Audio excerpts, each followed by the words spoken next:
Alright, welcome back to Tuned to Perfection.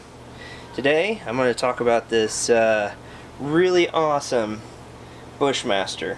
This is a Macdev Sonic LCD Bushmaster 2K. What makes this really rare is, one, it's a Macdev gun, and it has the screen. Now, what really is amazing about this marker is that it still has all of its jewels. So as you can see here on the top, the back, the side, and even on the freak tip. These were amazing markers back in the day.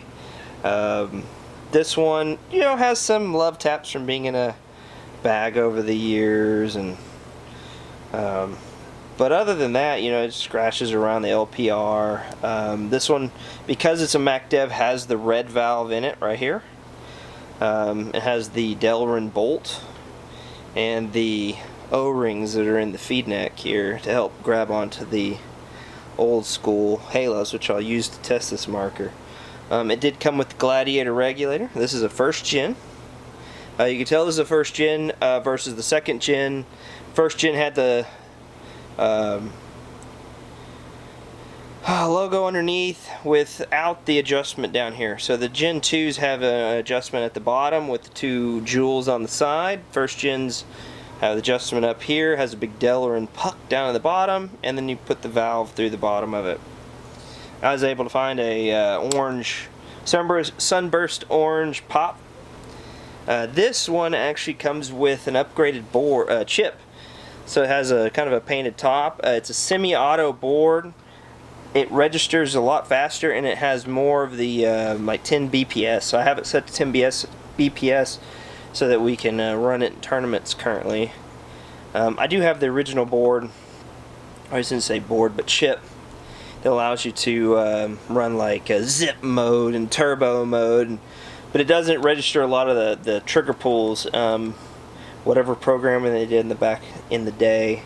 This one still has its Macdev logo. It's starting to fade a little bit. I had to glue this glass back on. It kind of came off, but yeah, still turns on. So LED on the side like always.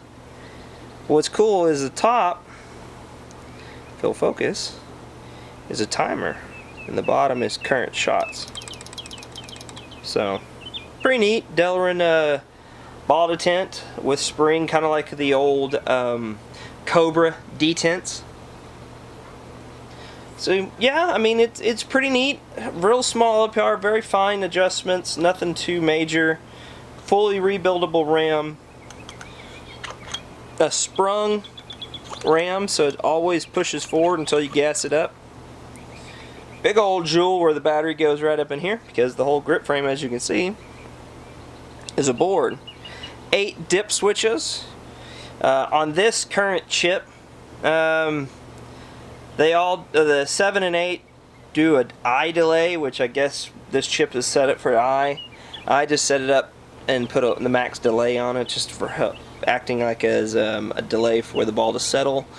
And then the first few, I think it's the first 4 or first 3 do the I don't know, I'm not too for sure. I'll have to look it up. It has a special setup, and I might add it in at the end or not. I mean, it's just all it does is control dwell and ball rate. I think 4, 5, and 6 do ball rate. 1 through 3 is dwell, and 7 and 8 are the eye delays.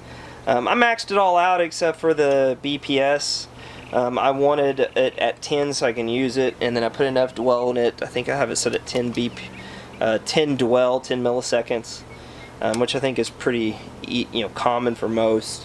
I think Intimidators are 8 or 6 for the G6Rs, 8 for the alias ones, and then these I just set it at 10. That'd be easiest.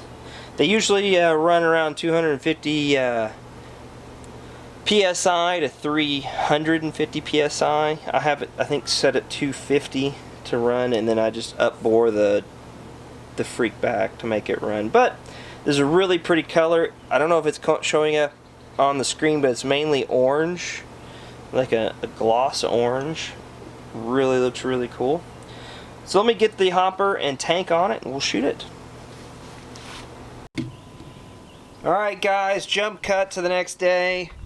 So the sun's a little different. I was losing light the other night to get it done. But so again, BM2K LCD Macdev Sonic, as you can see with the little jewel there.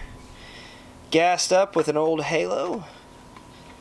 Let's see what she can do. It's set to 10 BPS on 10 BPS and semi-auto only board. Let me get down a little bit so you can see this.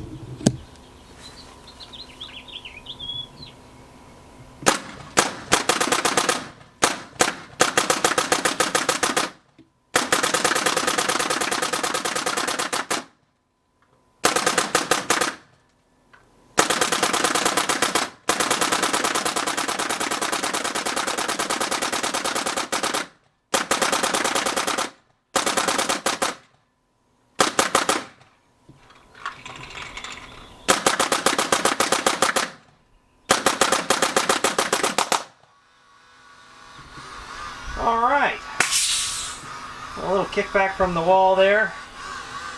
Usually I keep it up to a corner there so it doesn't get everywhere, but it seems like it's alright. As you can see, shoots just fine, a little out loud compared to new paintball guns these days, but yeah. Thanks for tuning in to Tune to Perfection.